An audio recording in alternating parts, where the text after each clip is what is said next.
કેમ છો? મજામાં? અમારા આજના બ્લોગમાં તમારું સ્વાગત છે. સાક્ષી આમ નત કર દીકરા. આપણે બનાવીશું ગોરફળીનું શાક. બ્લોગમાં બન્યા રહેજો.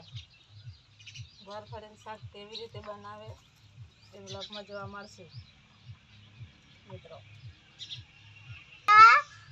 અમારી રેસીપી ગમે તો લાઈક શેર કરજો, સબસ્ક્રાઈબ કરજો. આ છે મારી સાક્ષી. સાક્ષી મારે કામ કરાવે. લો હેલો, ગુડ મોર્નિંગ. જય માતાજી. જય માતાજી. અમારું વિડિયો ગમ્યો છે તો સારું. તો શું કરવાનું? હા, તો શું કરવાનું? हमारे ये प्यारो है, गमे तो लाइक शेयर सब्सक्राइब कर देजो। कौन बनावશે? સાક્ષી. સાક્ષી બને? હા, હું બનાવું એટલે બધાને હું તો કોઈને ઇંગ્લિશ છાતરી જાય, કોઈ એવું ના ઇંગ્લિશ છાતરી સાક્ષી એવું બનાવે કે અંગ્રેજી સાતા રહી જાય ને? જાય. એક તાર સાક્ષી બનાવે અંગ્રેજી સાતા રહી જાય અમે. હો, હા, શું શું નાખવાનું? ડુંગળી, હા, મરચું હા, ને बहुत बने તીખું મત અંગી છાતી થઈ જાય. હા. હા, ટમેટો આવો. ફાઇનલી ગાઈસ ગોરફળી રેડી થવાઈ છે. આપણે પોલીશું લસણ. ડુંગળી કાપવાનું ચાલુ થઈ ગઈ છે. ડુંગળી રોરા છે ખૂબ આતા. આખામાંથી પાણી લઈ દે હે ના ગાઈસ. અમિતા ડુંગળી કાપી રહી છે. મારે કાપવાની તમે જોઈ શકો છો. કાપવાની સ્ટાઈલ અલગ છે.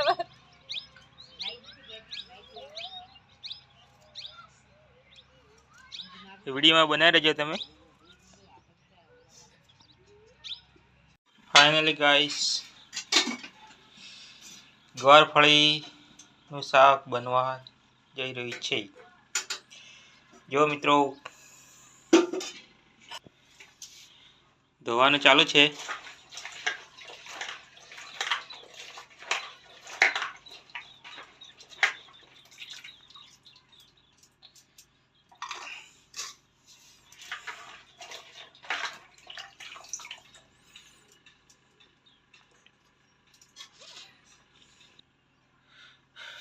તેલ ગરમ થઈ રહ્યું છે ફ્રાય પેન પર.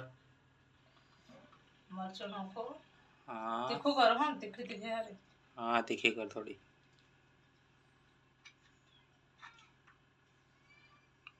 હળદર નાખી દીધી છે. હળદર તમારો ઓછે નાખો, બહુ પીળું હવે પડતું. મસાલો આવશે. મસાલા આવી ગયા. મરચું મસાલો હળદર બધું નાખી દીધું. હવે વધારશું.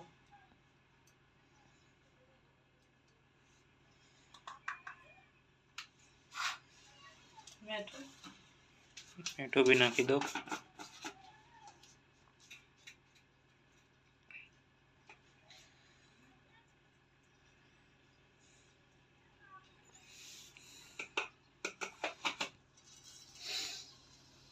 જીરું મિત્રો નાખી દીધું છે. તેલ ગરમ થઈ ગયું હતું એટલે.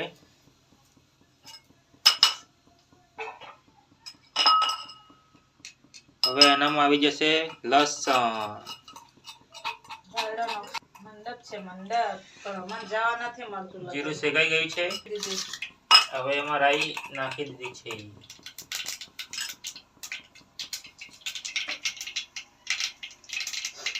હવે મિત્રો હવે નાખીશું લસણ. લસણ નાખ્યું. લસણ થોડું લાલ થઈ જાય.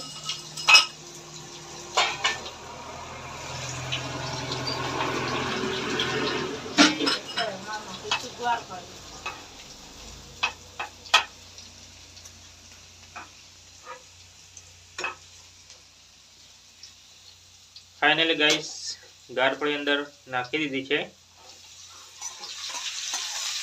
આજે ઘણા દિવસે ગવારફળી બનાવી મિત્રો.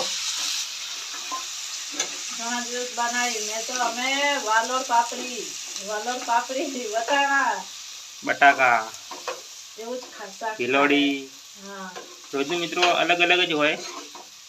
પણ પણ વાલોડ આ પાપડી વધારે ગવારફળી ઘણા દિવસે બનાવી, મહિના પછી મિત્રો ખાધી એવું લાગે છે. મહિના છે 2 મહિના 2 મહિના જેવું થઈ ગયું છે. ગવારફળી ખાધી ના આમાં સાક્ષી કે ગવારફળી ખાવી એમ કહેતી હતી કે એટલે લાવી એના માટે લઈ એમ કાલે મિત્રો ગયા હતા પાલનપુર એટલે લઈને આવ્યા. હમણાં તો ભાવ વધારે 40 ને 250. 40 રૂપિયા 250 મિત્રો. મોંઘું હોય તો કોઈ નહીં પણ ખાવાનું જરૂરી. જે ભાવે એ ખાવું પડે, મોંઘું હોય તો કોઈ ના.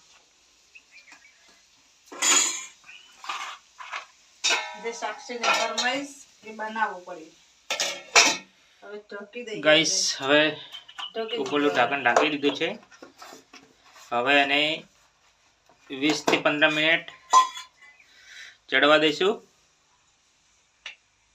અસલ કડક બનાવીએ એ સારું લાગે.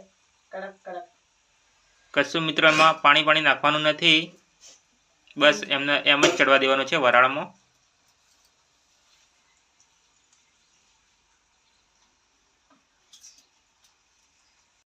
ફાઇનલી ગાઈસ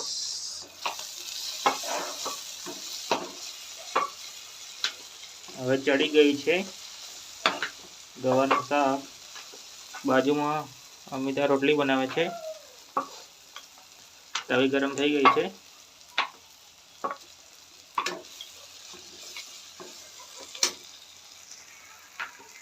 ગાઈસ પાપડ રોટલી રેડી થઈ ગઈ છે. સાક્ષી આવી ગઈ છે. અમિતા હાથ ધોવે છે. ચલો તો મિત્રો હવે જમી લઈશું. ફાઇનલી ગાઈસ જમવા બેસી ગયા છે. જોઈ શકો છો તમે. શાક બંધ કરે જ ને કડક કર્યું પડતું. કડક તો ચાલે, સારું લાગે, મસ્ત બને.